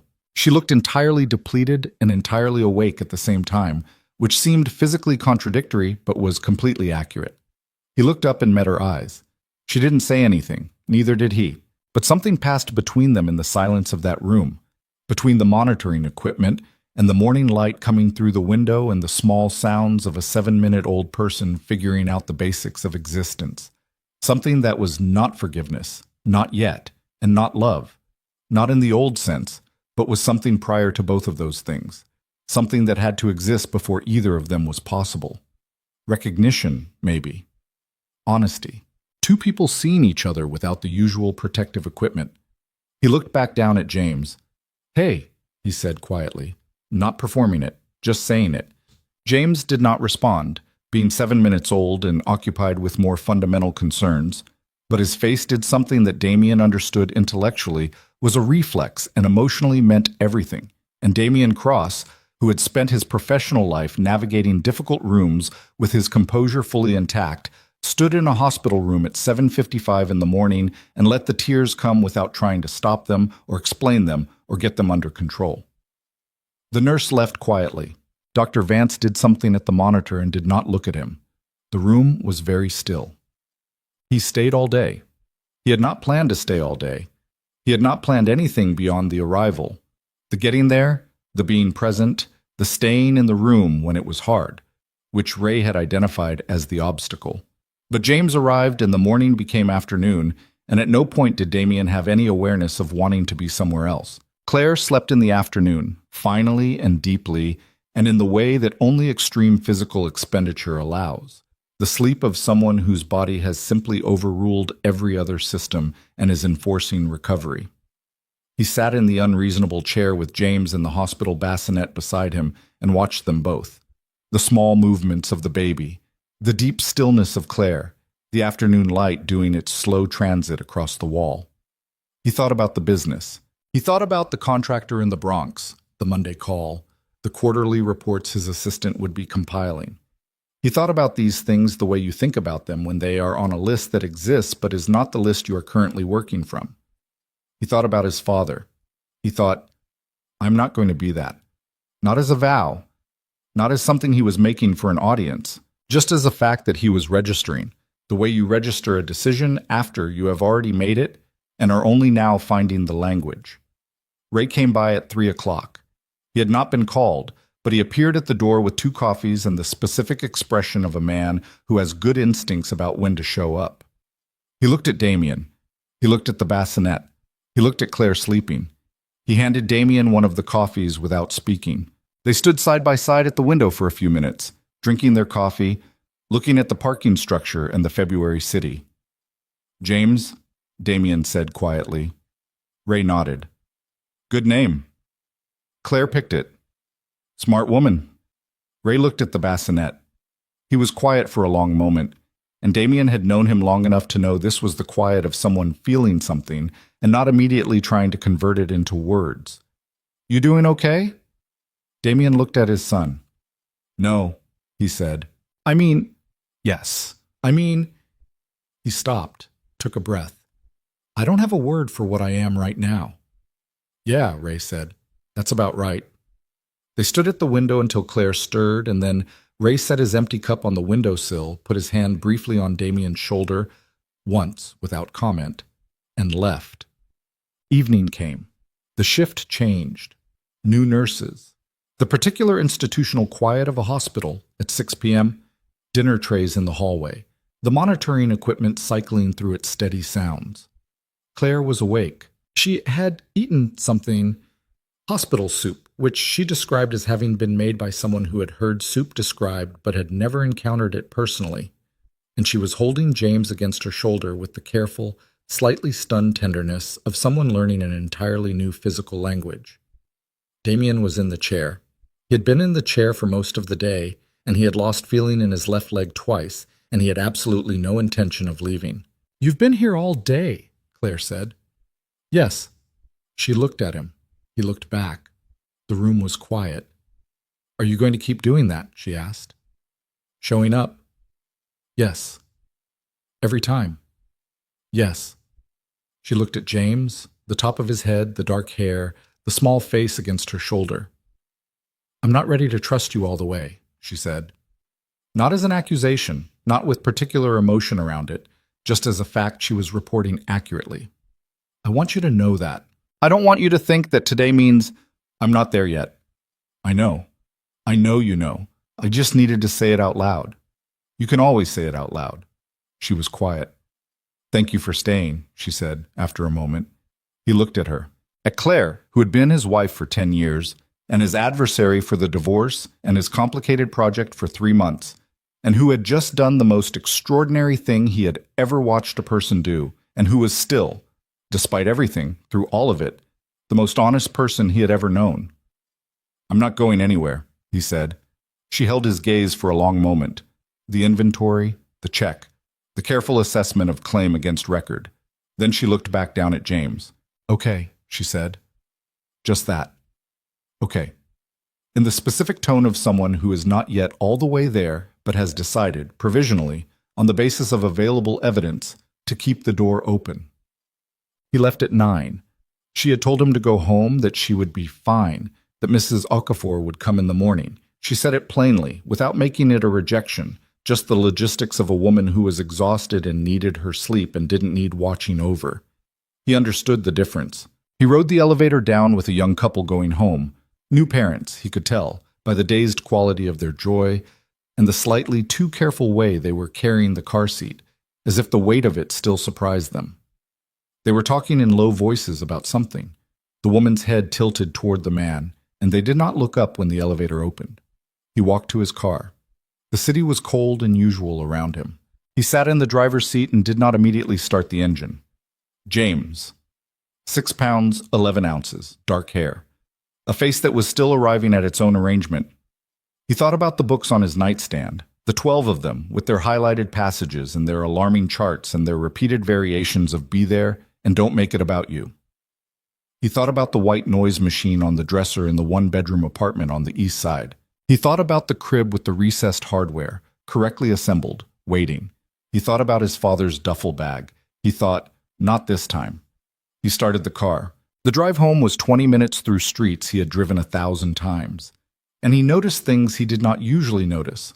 A light on in a third-floor window, a couple walking a dog, the specific amber of the city at night, familiar and unremarkable, and for reasons he would have had difficulty explaining before today, remarkably good.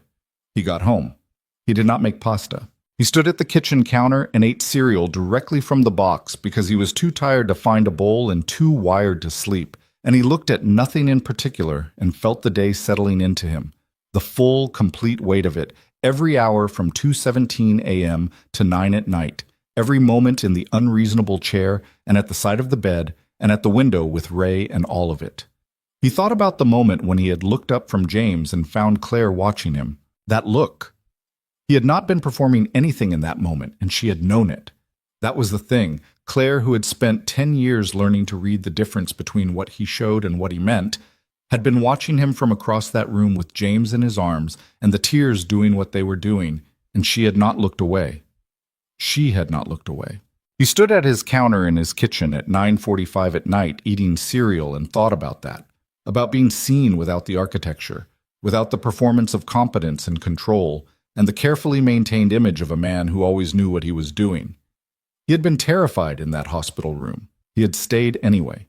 He thought maybe that was the whole lesson, the one he had been reading about in 12 books and hearing from Ray at the diner and absorbing slowly, imperfectly, from a woman who had stopped waiting for him to figure it out and had simply started recording whether he did. Terrified and present. That was it. That was all of it. He put the cereal box back in the cabinet. He washed his hands. He went to bed and lay there in the dark and thought about James, specifically about the 7-minute-old version of him who had no awareness of any of this, who only knew warmth or cold, presence or absence, and who was going to know, from here forward, which one he had. He was going to know presence. Damian was going to make sure of it, not because it was the right narrative or the redemptive arc or the correct thing to do for the sake of doing correct things, but because he had looked at his son and felt the full, terrible weight of loving someone that much, that fast, that completely, without any of the usual defenses in place. And there was, on the other side of something that large, no version of himself left that was interested in leaving. He closed his eyes. For the first time in months, maybe years, he slept without the vigilance. There was nothing left to brace for. He was already in it. The first 3 weeks after James came home were the kind of weeks that rearrange a person at the cellular level. Damian had read about this too. He had read about sleep deprivation and the adjustment period and the specific disorientation of new parenthood, and he had nodded along with the books in the way you nod along with a weather forecast before you actually stand in the storm. The forecast is accurate. It tells you rain is coming. It does not tell you what it feels like to be soaked through at 3 in the morning, standing in a one-bedroom apartment in February, swaying a 6-week-old back and forth in the dark, because the white noise machine, which he had researched extensively and set up correctly and positioned at the scientifically recommended distance, had stopped being sufficient somewhere around 2 a.m. And James had decided, with the absolute conviction of someone who had never once been wrong about anything, that the only acceptable alternative was motion. Damian swayed. Claire was asleep in the bedroom, or trying to be. She had been awake for the previous feeding and the one before that, and at some point around 1 in the morning she had come out to the living room where he was sitting with James and said, "Go home, Damian, you don't have to," and he had said, "Sleep." And she had looked at him for one long assessing moment and then gone back to bed without further argument, which told him more about how tired she was than anything else could have. He swayed. James made small sounds that were not quite crying and not quite contentment, the sounds of a person calibrating, figuring out where the edges of the world were. "I know," Damian said quietly to his son. "I don't know what I'm doing either. We're both new at this." James looked at the middle distance with the unfocused intensity of someone who could not yet process what he was seeing, but was committed to looking anyway. "Here's what I can tell you," Damian said. He kept his voice low, just sound and rhythm, the way the book said mattered more than content at this stage. "I'm going to be here. I know you don't know what that means yet. I know it's just warm or not warm, sound or quiet. That's fine. That's all you need to know right now." He adjusted his hold the way he had learned, the support at the neck, and the specific angle. "I've got you." James made a sound. Damian kept swaying. The city was quiet outside the window. The apartment was small and slightly too warm in the way of old buildings with steam heat, and it smelled like the particular combination of things that a newborn brings into a space, that impossible to describe warmth of it, the blankets and the powder, and the overwhelming aliveness of a brand new person. He had not known it would smell like anything particular. That detail had not been in any of the 12 books. He stood there in the dark and swayed his son and thought about the version of himself from 6 months ago, the man at the dinner table at Aurelius in the navy suit Vanessa had picked out, doing everything right and feeling nothing much in particular. He tried to locate something sympathetic about that version of himself and found that he could see the shape of how a person gets there. The long accumulation of prioritizing the legible over the real, the measurable over the meaningful, until you have built a life that looks exactly like success and functions exactly like an absence. He did not miss that version of himself. He was tired in a way that version of himself had never been, and he was also, in some way that resisted the vocabulary of his professional life, more awake than he had ever been. James went quiet. His eyes, which were still doing their unfocused best, had gone heavy at the corners. Damian kept swaying anyway, long past when the motion was strictly necessary, because the books had been correct about this, at least, that there is something in the holding that is not just for the baby, and that admitting this does not make a person weak, it makes them honest. He held his son until the steam heat clicked, and the February dark outside the window started doing its slow, reluctant concession toward morning, and he stood there and breathed and did not think about the quarterly reports, or the contractor in the Bronx, or the deal in Denver, or any of the architecture of a life that had been, until recently, the whole of what he was. He thought about 7 pounds, about dark hair, about the weight of something real. Go on. The rhythm of things established itself over the following weeks, the way rhythms do when two adults are trying to coordinate around an infant who has no interest in coordination, imperfectly, with friction, with the occasional evening where the plan collapsed entirely and was replaced by improvisation and cold takeout eaten standing at her kitchen counter. He was there 3 or 4 nights a week, sometimes 5. Never by announcement or standing arrangement. That had been Claire's condition from the beginning, stated plainly, "I'm not scheduling you into my life like a meeting. You come when it makes sense, and you go when you need to." He had accepted this because it was reasonable, and because the alternative, installing himself in some fixed pattern that served his need for structure rather than her need for autonomy, was exactly the thing he was working against. He was not perfect at this. There was a Thursday in mid-March when he arrived without texting first because he had been nearby and thought it would be fine, and it was not fine. She had just gotten James down after a 2-hour battle. She was still in the clothes she had slept in, and the look on her face when she opened the door was the specific look of a woman whose last remaining boundary has been casually disregarded by the one person who knew it was there. "I texted," he said. "You texted from the lobby. That's technically Damian." He went home. He texted a genuine apology from his car. Not the managed kind, not the strategic kind, just, "I'm sorry. That was thoughtless. I'll do better." 3 sentences. He did not try to explain or contextualize or build a case for why it had not been as bad as it seemed. She texted back 40 minutes later. James had a good night.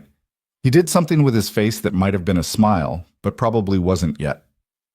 "I'll send you a picture." The picture arrived at 11:15. James, in the crib with the recessed hardware, making an expression that was almost certainly gas, but looked in the specific way of new parents who are desperate to find personality and reflex, like skeptical amusement. Damian looked at the picture for a long time before putting his phone down. He was learning the difference between showing up and barging in. It was a slow lesson. He did not always pass the test on the first attempt. But he took the correction each time without turning it into a conflict.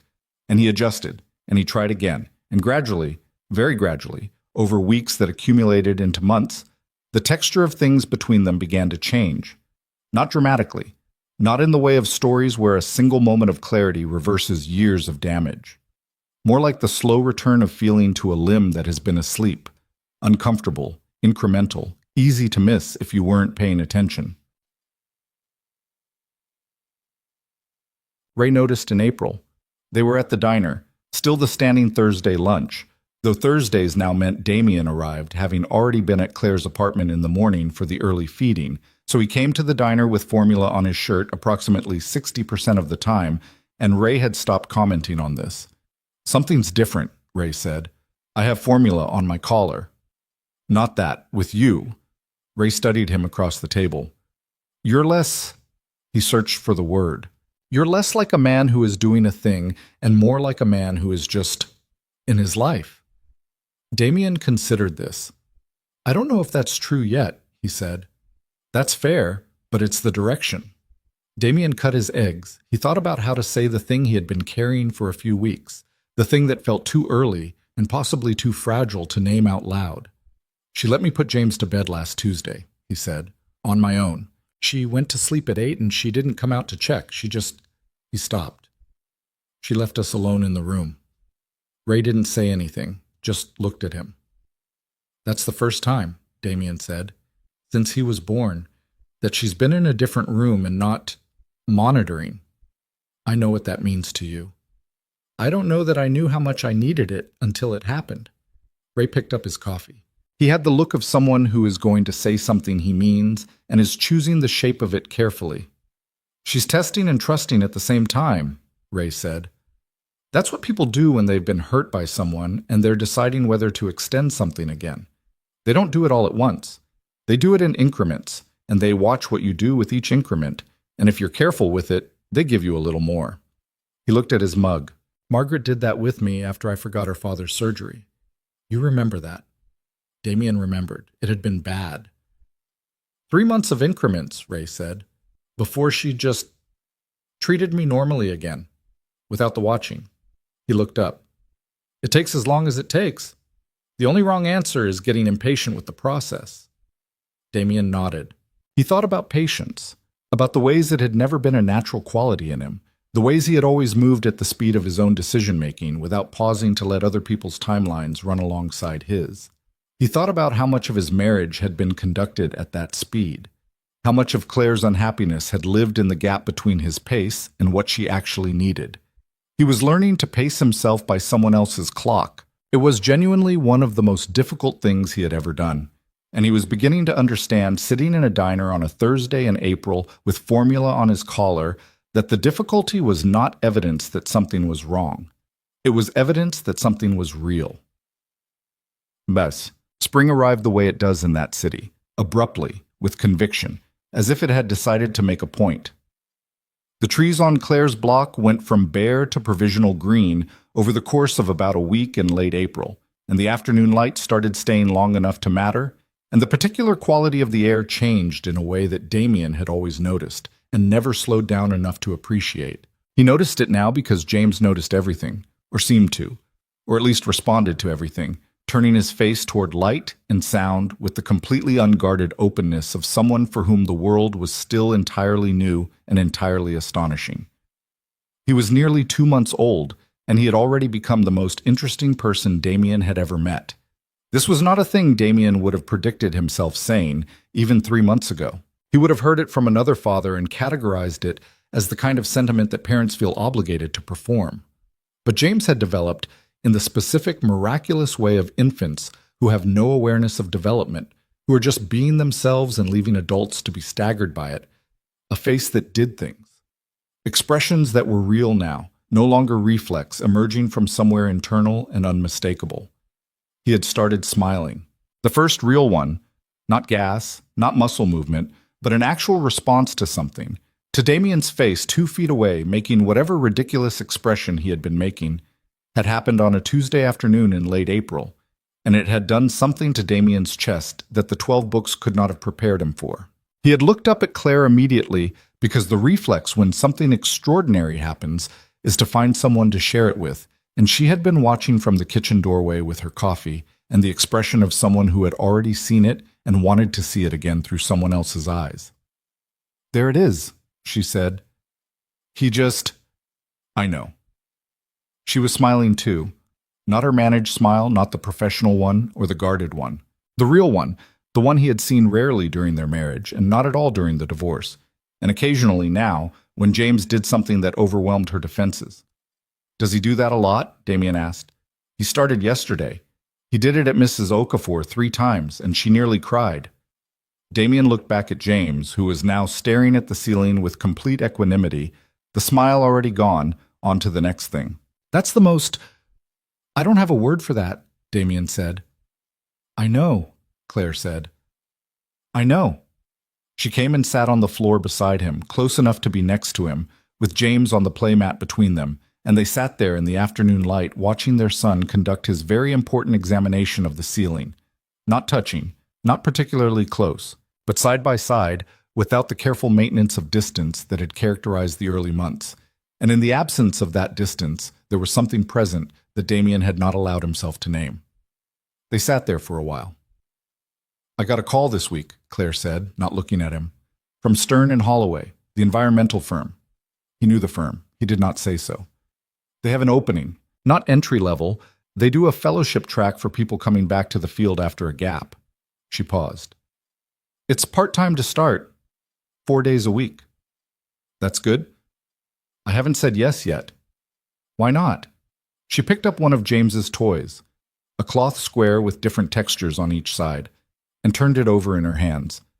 "Because I've been making decisions mostly based on what's manageable since he was born, not based on what I actually want." A pause, and I wasn't sure what to do with the difference. He thought about what to say. He thought about the line, the one between offering and controlling, between being present and being a problem solver, between support and management. He had been learning it for months, and he still didn't always find it on the first try. "What do you want?" he asked. She looked at the toy. "I want to go back to work," she said. "I want to use my degree. I want James to see me doing something I care about." She put the toy down. "I want to be more than someone who is surviving." "Then say yes." She looked at him. "I can adjust my schedule," he said. "Whatever days you need, I can be here. That's not me fixing something. That's what I'm here for." He met her eyes. "Say yes to the thing you want. Let me cover the mornings." She looked at him for a long moment. The inventory, the assessment, but different now than it had been in November. Not the look of someone checking a claim against a history of disappointments. The look of someone who has been accumulating a different kind of evidence and is finally allowing it to shift the balance.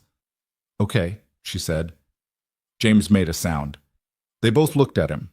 He had gotten hold of the cloth toy and was engaged in the very serious project of getting it into his mouth, which was not yet working, and he had the expression of a person who is frustrated but undeterred. "He's so stubborn," Claire said. "I wonder where he gets that." She looked at him sideways. "Don't," she said. But the corner of her mouth moved. Indeed, she started at Stern and Holloway in May. She came home the first day with the specific energy of someone who has been reintroduced to a part of themselves they had put in storage, bright-eyed in a way that had nothing to do with Damian or James or any of the previous months. Just her own competence, her own purpose, reminding her what it felt like. She told him about it over the phone while he had James, who was engaged in his current project of learning what his hands were and what they were for. "There's a case they're working on," she said, "a wetlands violation. Industrial runoff about 40 miles north of the city. My supervisor today basically described the legal strategy and then looked at me and said, 'What would you do?' Just like that. First day. 'What did you say?' I told her." She paused. "She wrote it down." He smiled at his phone. James grabbed his finger at that moment, that strong, total grip of an infant, the one that had nothing behind it except pure biological determination. And Damian looked down at his son holding his hand and felt the doubling of the moment, the two things at once. "Good," he said. "You should be doing that. You were always good at it." A pause on the line. "You never told me that," she said. not with accusation, with the simple honesty she had always brought to things. He thought about it. She was right. He had known, during their marriage, that she was exceptional at her work. He had seen her dissect arguments and identify pressure points with the kind of instinctive clarity that took other people years to develop. And he had felt proud of it, in some vague background way, while never actually saying so. Another thing that had lived in the gap between what he knew and what he expressed. "I should have," he said. "I'm saying it now." She was quiet for a moment. "Okay," she said. "Thank you." And then back to the practical. "James ate at 5? "Yes." He made a face about it. He always makes a face. He makes that face and then eats the whole thing. He's dramatic.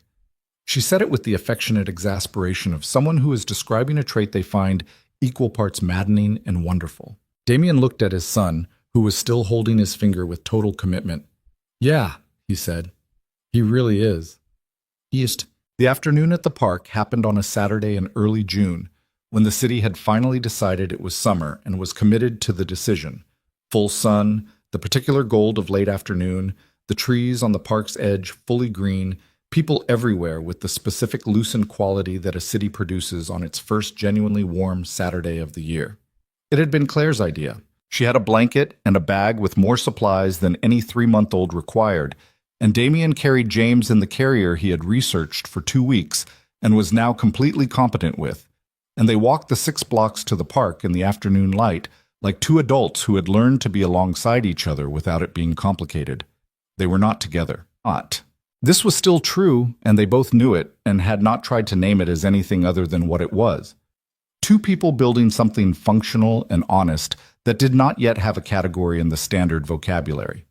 Not co-parents in the administrative sense. Not friends exactly, not whatever they had been when they were married, which had not been enough of the right things. Something else. Something that was still being defined by each individual choice made over each individual day. He spread the blanket while Claire adjusted the sunshade on the stroller that she had brought as a backup. James was in the carrier, against Damian's chest, looking out at the park with the wide-eyed focus of someone encountering this much open space and light for the first time. "He's going to fall asleep," Claire said, sitting on the blanket. "He's not going to fall asleep. He's too interested in everything. He always looks interested right before he falls asleep. It's his tell." She was right. Within 10 minutes, James's head had tipped forward slightly, the specific angle of an infant surrendering to sleep while pretending otherwise. Damian sat down on the blanket beside Claire. He unlatched the carrier carefully, keeping the position, the way he had learned. James slept on. They sat in the afternoon light and said nothing for a while, and the nothing was comfortable in a way that the nothing between them had not been for a long time. Maybe had never been. Because even in the good years of the marriage, there had been something under the quiet, some unaddressed thing humming at low frequency. He had not noticed it then. He noticed its absence now. "I've been thinking," Claire said. He waited. "About the apartment." She looked at the park.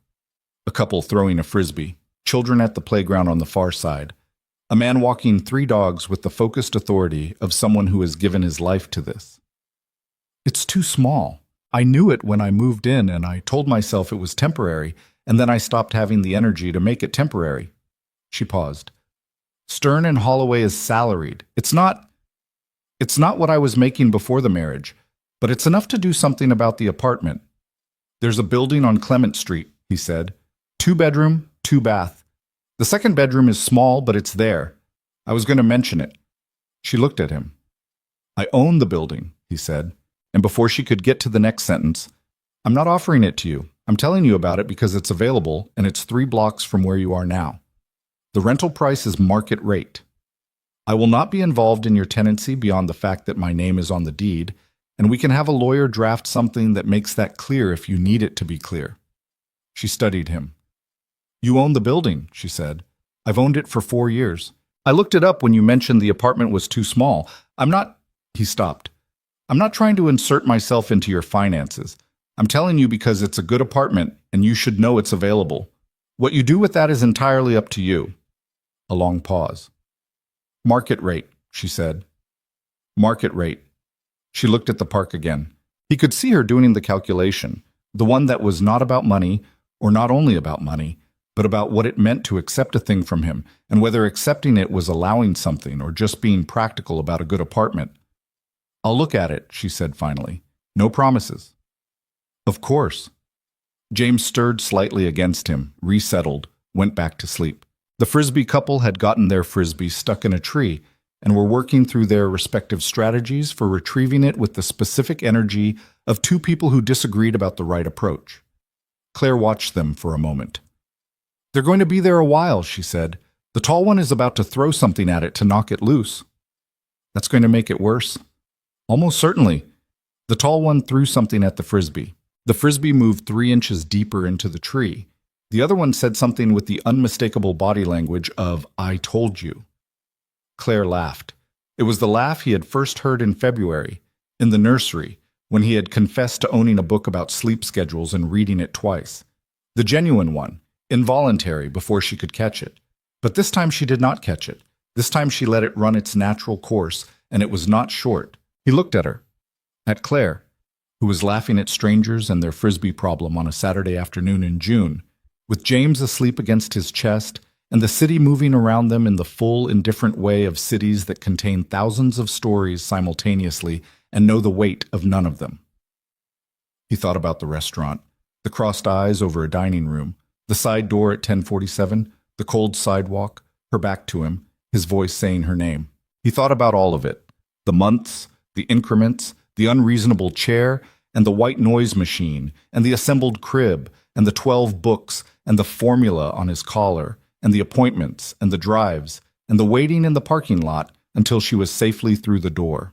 He thought about the morning James arrived and the way she had watched him from the hospital bed, the inventory running one final time, and then the decision, quiet, unannounced, provisional but real, to leave the door open.